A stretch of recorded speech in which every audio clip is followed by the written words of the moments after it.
Again, I was on television saying that bin Laden's a CIA asset and looks like he'll attack New York. Saying, call Washington, tell them to call off the attack.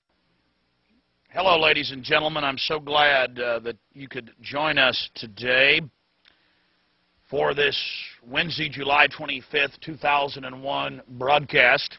Tyranny is enveloping the globe, and the United States is a shining jewel the globalists want to bring down, and they will use terrorism as the pretext to get it done. So that's coming up in the second half of the show.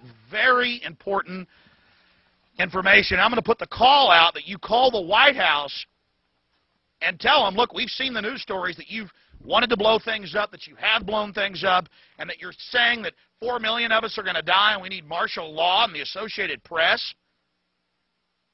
At one of your little drills you had, and that we're aware of who the terrorists are if you pull this. This can stop this Hitlerian Reichstag event.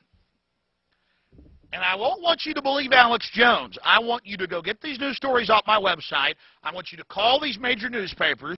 I want you to find out these statements were true by the White House about preparing for martial law. And I want you to let them know that if there is any terrorism, we know who to blame. The point is, if any terrorism comes, it's from this government.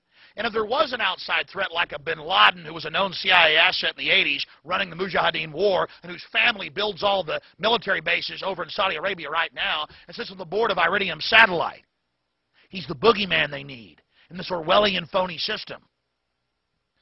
I want the White House numbers up there now.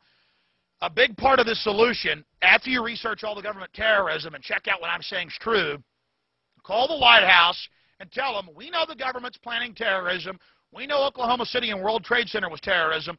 We know the Joint Chiefs of Staff wanted to blow up airliners, Baltimore Sun. If you do it, we're going to blame you because we know who's up to it. Or if you let some terrorist group do it, like the World Trade Center, we know who to blame. And you could save the planet. I'm calling it Operation Expose the Government Terror.